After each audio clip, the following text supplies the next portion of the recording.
પ્રાપ્ત માહિતી અનુસાર આરોપી માતા સુનીતા શર્માને મધરાત્રે એક ભયાનક સપનું આવ્યું હતું. સપનામાં તેને કથિત રીતે તારા બાળકોને મારી નાખ તેવો આદેશ મળ્યો હતો. આ ભયાનક સપનાથી જાગીને મહિલાએ તરત જ ઘરના મંદિરમાં માતાજીની પૂજા કર્યા બાદ રૂમમાં તેની બાજુમાં સૂઈ રહેલા પોતાના 2 બાળકો જેમાં 7 વર્ષનો હર્ષ અને 4 વર્ષના વેદનું ગળું દબાવી દીધું, જેના કારણે બંને માસૂમ બાળકોનું ઘટના સ્થળે જ કમકમાટી ભર્યું મોત નીપજ્યું હતું. આટલેથી જ ન અટકતા આ મહિલાએ ત્યારબાદ ઘરમાં હાજર તેના સસરા ઇન્દ્રપાલને પણ જાનથી મારી નાખવાનો પ્રયાસ કર્યો હતો. જો કે સસરાએ સમય સૂચકતા વાપરી ભાગી છૂટ્યા હતા, જેના કારણે તેમનો જીવ માંડ બચ્યો હતો. સસરાએ ઘરમાંથી બહાર નીકળીને બૂમાબૂમ મચાવી દેતા આસપાસના લોકો અને એપાર્ટમેન્ટના અન્ય રહીશો તાત્કાલિક સ્થળે દોડી આવ્યા હતા. લોકોએ ઘરમાં જોયું તો બંને બાળકો મૃત હાલતમાં પડ્યા હતા અને આ દ્રશ્ય જોઈને સૌ કોઈ હતપ્રભ થઈ ગયા હતા. તો બીજી તરફ લોકોનું ટોળું ભેગું થઈ જતા મહિલાએ દરવાજો બંધ કરી દીધો હતો. આ દરમિયાન પોલીસ ઘટના સ્થળે પહોંચી હતી. પોલીસે બંને બાળકોના મૃતદેહને પોસ્ટમોર્ટમ માટે ખસેડી આરોપી માતાની અટકાયત કરી છે. પોલીસે આ સમગ્ર મામલે હત્યાનો ગુનો નોંધીને વધુ તપાસ હાથ ધરી છે.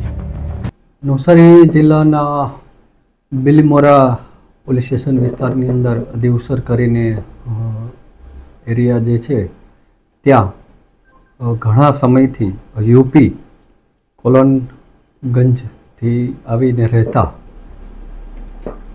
એક પરિવાર કે જેની અંદર પતિ પત્ની 2 બાળકો અને સાસુ સસરા એવી રીતે એક ફ્લેટની અંદર રહેતા હતા.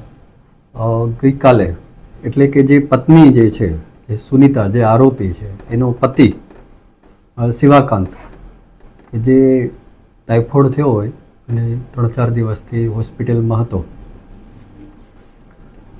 એ હોસ્પિટલમાં ગઈકાલે ત્યાં એડમિટ હતા શિવાકાંત. ત્યારે આજે તેની પત્ની સુનીતા અને શિવાકાંતના પિતાજી ઇન્દ્રપાલ ગઈકાલે એનું ટિફિન દેવા માટે હોસ્પિટલે ગયેલા. ઇન્દ્રપાલ અને તેની પત્ની બંને જણા. અને પછી પત્ની એમની ત્યાં એટલે કે દીકરા પાસે રોકાઈ ગયેલી અને પરત આવી ગયેલા ઇન્દ્રપાલ જે સસરા છે. અને ઘરે આવી અને આ લોકો સૂઈ ગયેલા. આ દરમિયાન જે સુનીતા કરીને છે જે શિવકાંતની પત્ની છે શર્મા શિવકાંત શર્માની, તેને કોઈ પણ કારણોસર 2-3 દિવસથી ડિસ્ટર્બ હતી, જે તેની પ્રાથમિક પૂછપરછમાં જાણવા મળ્યું. અને એની રાત્રે અચાનક જ એક માતાજીનો ફોટો રાખી ત્યાં કંકુ કરી પૂજા કરી અને પછી પિતૃના મોક્ષ માટે થઈ. અને એની જે પૂછપરછ દરમિયાન જે જાણવા મળ્યું છે તે મુજબ તેણે મોટો દીકરો જેને હર્ષ 7 વર્ષની ઉંમર છે અને પછી વેદ કે જેની 4 વર્ષની ઉંમર છે, એ બંનેને ગળું દબાવીને મારી નાખ્યા. ત્યારબાદ ત્યાં તેના સસરા ઇન્દ્રપાલ તેને પણ એણે મારવાનો પ્રયત્ન કર્યો, ગળો દબવાનો, પણ ઇન બિટવીન તે છોડાવી અને ઘરની બહાર ભાગી ગયેલા. ત્યારે આ જે આરોપી સુનીતા જે છે તેણે પોતાનું ઘરનો દરવાજો બંધ કરી અને અંદર પાછી એ જતી રહેલી અને દીકરા પાસે બંને દીકરાઓ જે મરણ ગયેલા હતા તેની બાજુમાં બેઠી હતી.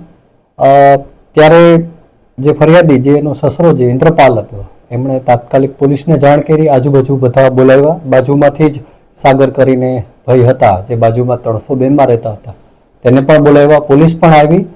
પોલીસે આવી અને આ ઘરનો દરવાજો ધક્કા મારી તોડી અને પછી અંદર ગયા. ત્યારે આ જે સુનીતા જે આરોપી છે એ બંને દીકરાઓની લાશ પાસે બેઠેલ હતી. આ મુજબની ફરિયાદ ઇન્દ્રપાલ શર્મા જેની ઉંમર વર્ષ 60 છે, હાલ નિવૃત્ત જીવન છે, તેણે વિગતવારની આપેલી. અને જે આરોપી બેન છે સુનીતા તેની હાલ પોલીસે ડિટેન કરેલા છે.